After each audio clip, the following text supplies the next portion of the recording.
ಎದೆಯ ಪಟ್ಟೊಳಲಿಟ್ಟು ಧನ್ಯತೆಯ ಕುಸುಮಗಳ ಅರ್ಪಿಸಿ ಬಾಗಿಲೊಳು ಕೈ ಮುಗಿದು ಒಳಗೆ ಬಾಯಾಟಿಗವೇ ಶಿಲೆಯಲ್ಲ ಹಿಡಿಯುಡಿಯು ಕಲೆಯ ಬಲೆಯೋ ಗಂಟೆಗಳ ಗಡಿಯಿಲ್ಲ ಜಾಗಟೆಗಳಿಲ್ಲ ಕರ್ಪೂರದಾರತಿಯ ಜ್ಯೋತಿಯಿಲ್ಲ ಗಂಟೆಗಳ ಗಡಿಯಿಲ್ಲ ಜಾಗಟೆಗಳಿಲ್ಲ ಕರ್ಪೂರದಾರತಿಯ ಜ್ಯೋತಿಯಿಲ್ಲ ಭಗವಂತನಾನಂದ ರೂಪುಗೊಂಡಿಹುದಿ ಭಗವಂತನಾನಂದ ರೂಪುಗೊಂಡಿಹುದಿ ರಸಿಕತೆಯ ಕಡಲೂಕಿ ಹರಿಹುದಿಲ್ಲಿ ರಸಿಕತೆಯ ಕಡಲೂಕಿ ಹರಿಹುದಿಲ್ಲಿ ಬಾಗಿಲೊಳು ಕೈ ಮುಗಿದು ಒಳಗೆ ಬಾಯಾಟಿಗಲೇ ಶಿಲೆಯಲ್ಲ ಹಿಡಿಯುಡಿಯು ಕಲೆಯ ಬಲೆಯು ಸರಸದಿಂದುಲಿಯುತ್ತಿದೆ ಶಿಲೆಯು ರಾಮಾಯಣ ಬಲಿ ಬಾಗರಾಯಣನಂತೆ ಭಾರತವ ಹಾಡುತ್ತಿರುವುದಿದೆ ಸರಸದಿಂದುಲಿಯುತ್ತಿದೆ ಶಿಲೆಯು ರಾಮಾಯಣ ಬಲಿ ಬಾಗರಾಯಣನಂತೆ ಭಾರತವ ಹಾಡುತ್ತಿರುವುದಿ ಕುಶಲತೆಗೆ ಬೆರಗಾಗಿ ಮೂಕವಾಗಿದೆ ಕಾಲವಿಲ್ಲಿ ಕುಶಲತೆಗೆ ಬೆರಗಾಗಿ ಮೂಕವಾಗಿದೆ ಕಾಲವಿಲ್ಲಿ ಮೂರ್ಛೆಯಲ್ಲೇ ಮೈ ಮರೆತು ತೇಲುವುದು ಭೂಭಾರವಿಲಿ ಮೂರ್ಛೆಯಲ್ಲಿ ಮೈ ಮರೆತು ತೇಲುವುದು ಭೂಭಾರವಿಲಿ ಬಾಗಿಲೊಳು ಕೈ ಮುಗಿದು ಒಳಗೆ ಬಾಯಾತ್ರಿಕನೇ ಶಿಲೆಯಲ್ಲ ಹಿಡಿಯುಡಿಯು ಕಲೆಯ ಬಲೆಯೋ ಕಲೆಯ ಬಲೆಯೋ. ಧನ್ಯವಾದ.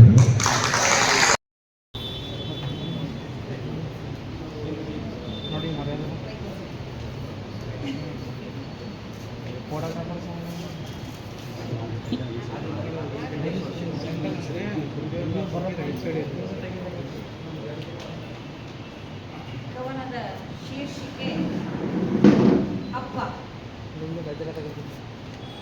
ಈ ಶೀರ್ಷಿಕೆಯ ಕಾವ್ಯವನ್ನ ಓದುವ ಉದ್ದೇಶ, ಇಂದು ಅಕ್ಷರ ಹೊಸ ಕಾವ್ಯದ ನಿಜಕ್ಕೂ ಕವಿ ಎನಿಸಿಕೊಂಡಿರ್ತಕ್ಕಂಥವರು ಲಂಕೇಶ್ ಅವರು ಅವ್ವ ಅಂತ ಕಾವ್ಯವನ್ನ ರಚನೆ ಮಾಡಿದ್ದಾರೆ. ಆ ಹಿನ್ನೆಲೆಯಲ್ಲಿ ನಾನೀಗ ನಾನು ಬರೆದಿರ್ತಕ್ಕಂಥ ಅಪ್ಪ ಕಾವ್ಯವನ್ನ ಇಲ್ಲಿ ವಾಚನ ಮಾಡಲು. ಕವನದ ಶೀರ್ಷಿಕೆ ಅಪ್ಪ. ಅಪ್ಪ ಎಂಬೆರಡಕ್ಷರ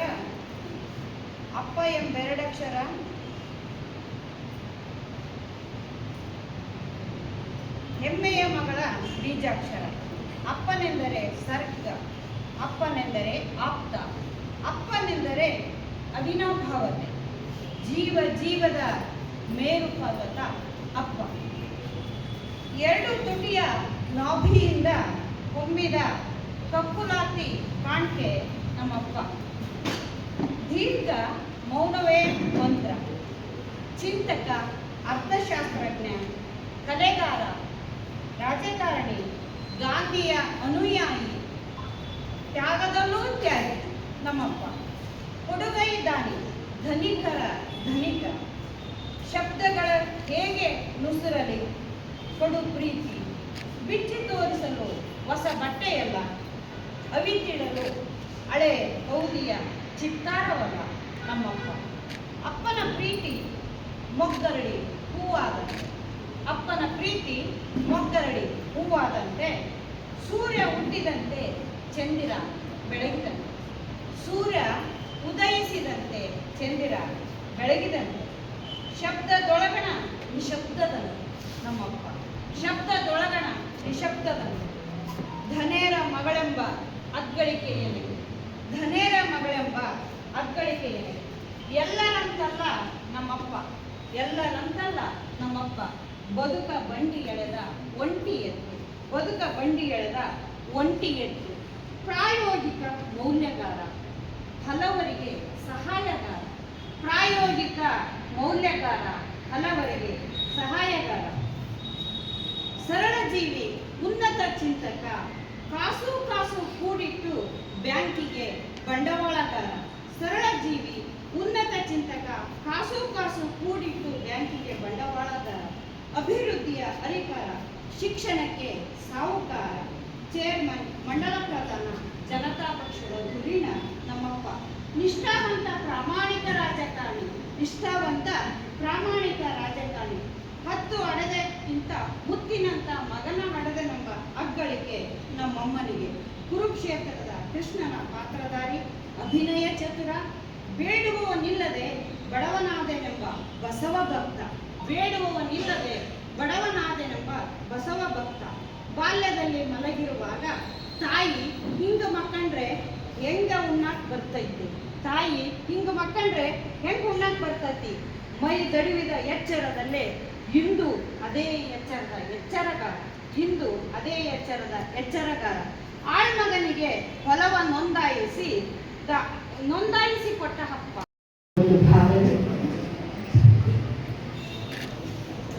ಇನ್ನೂ ಒಂದಿದೆಯಾ?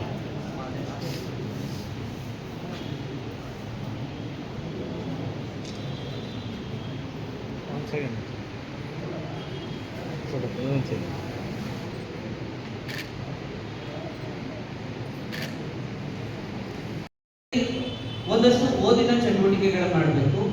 ಬರೀ ಕೇವಲ ಒಂದು ಪ್ರಕಾಶನದ ಸಂಸ್ಥೆಯ ಕೆಲಸ ಬರೀ ಪ್ರಕಟಣೆ ಆಗಬಾರದು.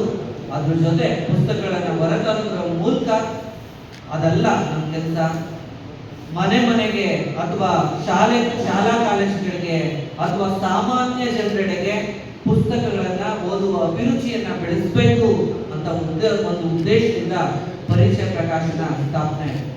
ಹಾಗೆ ಪುಸ್ತಕದ ಮೂಲ, ಪುಸ್ತಕ ಓದುವ ಅಭಿಯಾನ, ಓದಿನ ಹಾದಿ, ಹೀಗೆ ಪ್ರತಿ ತಿಂಗಳನ್ನ ಮಂಗಳವಾರ ಓದಿನ ಹಾದಿ ಕಾರ್ಯಕ್ರಮ ನಡೆಯುತ್ತೆ.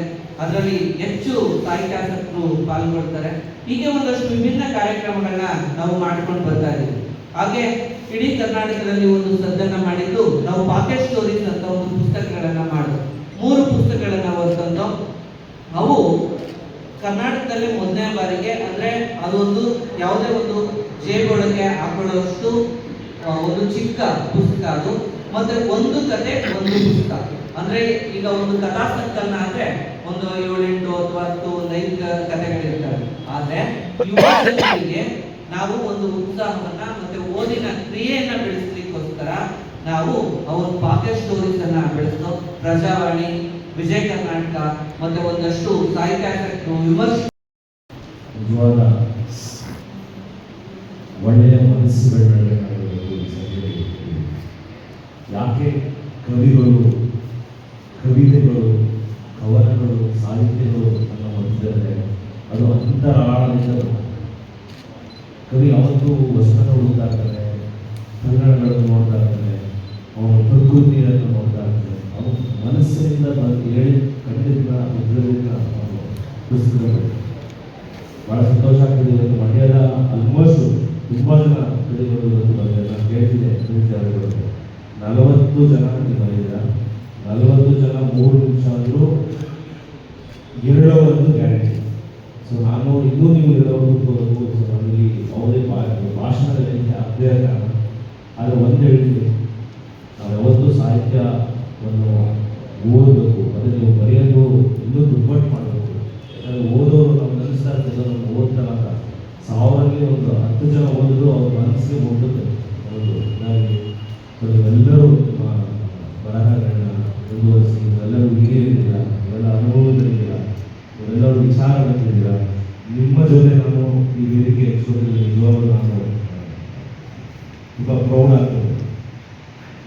ವಿಚಾರವಂತರ ಜೊತೆ ನಿಜವಾಗಿ ಸಾಹಿತ್ಯ ಇಟ್ಕೊಂಡು ಹೋದರೆ ಇಟ್ಕೊಂಡು ನನಗೆ ಭಾಳ ಖುಷಿ ಆಯಿತು.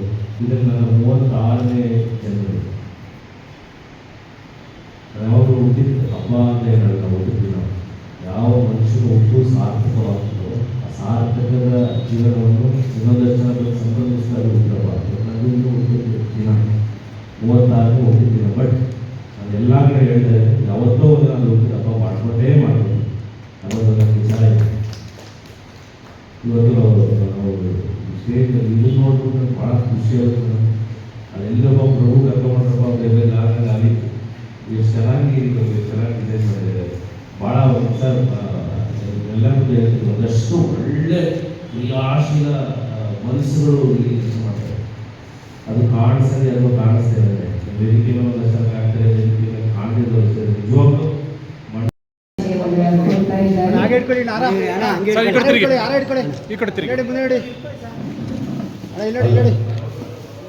ನಿಜವಾಗ್ಲೂ ಕೂಡ ಇವರಿಗೆ ಒಂದು ಶುಭಾಕಾಂಕ್ಷೆಯನ್ನು ಕೊಡ್ತಾ ಇದ್ದೀನಿ. ಕಳೆದ ವರ್ಷಕ್ಕಿಂತಲೂ ಮತ್ತೊಂದು ವರ್ಷ ಹೀಗೆ ಬಂದರೆ ಮುದುಕನಾಗುವ ಪಾತ್ರಕ್ಕೆ ಮತ್ತೊಂದು ಹೆಜ್ಜೆ ಹತ್ತಿರವಾಗಿದೆ. ನೀವು ಮತ್ತೊಂದು ಮೈಲುಗಳನ್ನು ದಾಟುತ್ತಿರುವಿರಿ. ಹೀಗೆ ಜೀವನದ ಮೈಲುಗಲ್ಲುಗಳನ್ನು ದಾಟುತ್ತಾ ಚಿಮ್ಮುತ್ತಾ ನಿಮ್ಮ ಈ ಒಂದು ಉತ್ತಮ ಕಾರ್ಯಕ್ರಮಗಳಿಗೆ ನೀವು ಯಾವಾಗಲೂ ಶುಭವನ್ನು ತರಲಿ ಭಾಷೆ ನನಗೆ ನಾನು ನಾರಾಯಣ ಸ್ವಾಮಿ ನಿಮಗೆ ಅಭಿನಂದನೆ. ವಿನಯ್ 36 ವಿನಯ್ ಅವರ 36 ವರ್ಷಕ್ಕೆ ಕನ್ನಡದ ಭಾವಗಳನ್ನ ಅವರ ಮುಡಿಗಿಟ್ಟು ಕನ್ನಡದ ಸೇವೆಯನ್ನು ನಿರಂತರವಾಗಿ ಮಾಡಲಿ ಎನ್ನುವ ಆಶಯ ಸ್ನೇಹಿತರು. ಬನ್ನಿ ಸರ್ ಬೇಗ.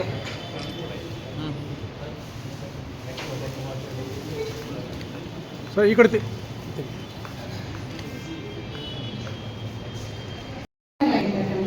ಈ ಸಭೆಯ ಅಧ್ಯಕ್ಷರಾಗಿರ್ತಕ್ಕಂಥ ಸತೀಶ್ ದೇವರೇಗೌಡರೇ ಹಾಗೂ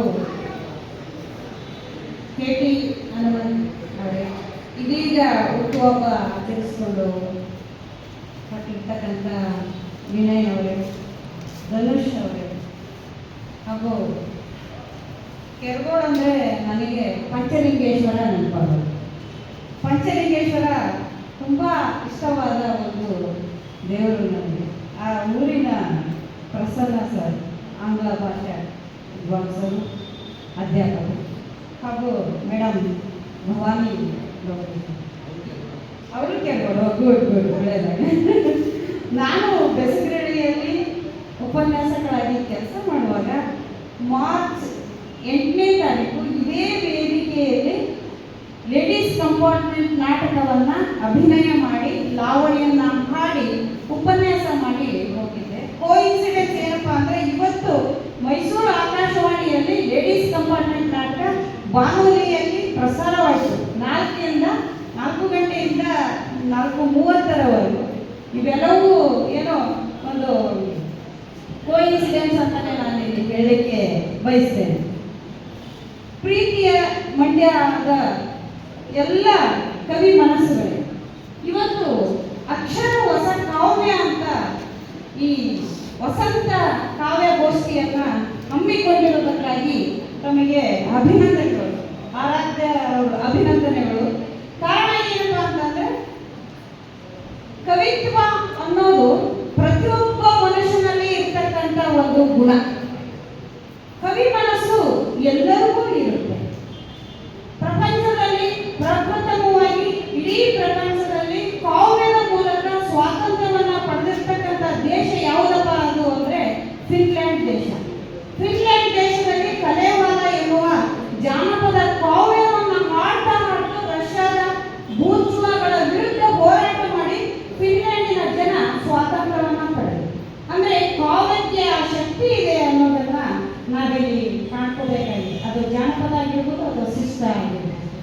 ಅದೇ ರೀತಿ ನಾವು ಕನ್ನಡ ಸಾಹಿತ್ಯವನ್ನು ನಾವು ನೋಡಿದಾಗ, ಕನ್ನಡ ಸಾಹಿತ್ಯ ಚರಿತ್ರೆಯಲ್ಲಿ ತಮಿಳು, ಈ ದ್ರವಿಡಿಯನ್ ಭಾಷೆಗಳು ಏನಿದೆಯಲ್ಲ, ಈ ಭಾಷೆಗಳಲ್ಲಿ ತಮಿಳು ಮತ್ತು ಕನ್ನಡ ಸಿಸ್ಟರ್ಸ್ ಲ್ಯಾಂಗ್ವೇಜ್ ಜೊತೆಯಾಗಿ ಬೆಳ್ಕೊಂಡು ಬಂದಿದೆ. ಹಳೆಗನ್ನಡ ಮತ್ತು ತಮಿಳು ಬಹಳ ಹತ್ತಿರ ಆಗಿರ್ತಕ್ಕಂಥದ್ದು.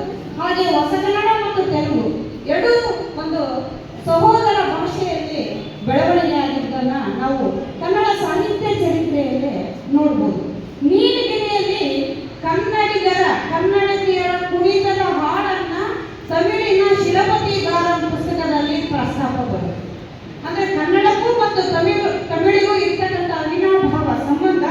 2ನೇ ಶತಮಾನದಲ್ಲೇ ನಮ್ಮ ಕನ್ನಡತಿಯರು ಒಂದು ನೃತ್ಯದ ಹಾಡನ್ನ ಕನ್ನಡದಲ್ಲಿ ನೀಲಗಿರಿಯಲ್ಲಿ ಹಾಡ್ತಾ ಇದ್ರು.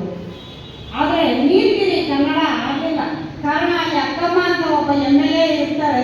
ಕರ್ನಾಟಕ ಏಕೀಕರಣ ಸಂದರ್ಭದಲ್ಲಿ ಪಾಟೀಲ್ ಪುಟ್ಟಪ್ಪರವರ ಕಂಡಾಗ ಅವರು ಎದುರಿಗೆ ಸಿಕ್ಕಾದ ತಕ್ಷಣ ತುಂಬಾ ದುಃಖ ಪಡ್ತಾರೆ. ನಮ್ಮನ್ನ ಬಿಟ್ಟು ನೀವು ಏಕೀಕರಣಗೊಂಡು ಬಿಡ್ರಿ ಅಂತ. ಅವನ್ನೆಲ್ಲ ನಮಗೆ ಈ ಕನ್ನಡ ನಾಡು ಮತ್ತು ಕನ್ನಡ ಸಾಹಿತ್ಯ ಚರಿತ್ರೆಯಲ್ಲಿ ನಾವು ನೆನಪು ಮಾಡ್ಕೊಳ್ಳೋಣ. ಕನ್ನಡಿಗರು ನಾವು ಹೇಗೆ ಅಂತಂದ್ರೆ ಕುರಿತೋದಯ ಕಾವ್ಯ ಪ್ರಯೋಗ ಪರಿಣಿತಿ ಮಟ್ಟಿಗಳು ಅಂತ ಹೇಳ್ತಾರೆ. ಕನ್ನಡಿಗರು ಯಾವುದೇ ವಿಷಯ ಕೊಡಿ ಅದನ್ನ ಕುರಿತು ಅಲ್ಲಿ ಕಾವ್ಯವನ್ನ ಪ್ರಯೋಗಿಸ್ತಕ್ಕಂಥ, ಕಾವ್ಯವನ್ನ ಬರೆಯುವ, ಕಾವ್ಯವನ್ನ ಸೃಷ್ಟಿಸುವ, ಕಾವ್ಯವನ್ನ ಬೆಳೆಸ್ತಕ್ಕಂಥ ಗುಣ ನಮ್ಮ ಕನ್ನಡಿಗರಲ್ಲಿ ಆಸುವಕ್ಕಾಗಿದೆ ಅಂತ ನಾವು ಇಲ್ಲಿ ಹೇಳ್ಬೋದು. ಕವಿ ರಾಜನೂ ಹೌದು, ಮಾರ್ಗಕಾರನೂ ಹೌದು, ಜೊತೆಗೆ ಕವಿ ಕಲಿಯೂ ಹೌದು. ಕವಿ ಯಾವತ್ತೂ ಸಮಾಜದ ಚಿಕಿತ್ಸಕ. ಒಂದು ರಾಜಪ್ರಭುತ್ವದ ವಿರುದ್ಧ ಪ್ರಜಾಪ್ರಭುತ್ವವನ್ನು ಸಾಧಿಸಿ ಕಾವ್ಯವನ್ನು ಬರೆದಿರ್ತಕ್ಕಂಥ ನೆಲ ನಮ್ಮ ಕನ್ನಡ ನಾಡು, ಅದು ವಚನ ಸಾಹಿತ್ಯ. ರಾಜಪ್ರಭುತ್ವದ ವಿರುದ್ಧ ಜನಸಾಮಾನ್ಯರು 770 ಅಮರ ಗಣಗಳು, 34 ಜನ ಕವಿಯತ್ರಿಯರು, ಇನ್ನುಳಿದ ಎಲ್ಲ ಶರಣರು ರಾಜಪ್ರಭುತ್ವದ ವಿರುದ್ಧವಾಗಿ ಸಮಾಜ ಸಮಾನತೆಗಾಗಿ ಹೋರಾಟವನ್ನು ಮಾಡಿ ರಾಜಪ್ರಭುತ್ವದಲ್ಲಿ ಪ್ರಜಾಪ್ರಭುತ್ವವನ್ನು ಸಾಧಿಸಿದ ಸಾಹಿತ್ಯ ಅಂದರೆ ಅದು ವಚನ ಸಾಹಿತ್ಯ. ಈಗ ಬಹಳ ಸಮೀಪದ ದಿನಗಳಲ್ಲಿ ಚಂದ್ರಶೇಖರ್ ಕಂಬಾರ ಸರ್ ಅವರು ಒಂದು ಮಾತು ಹೇಳಿದ್ದಾರೆ.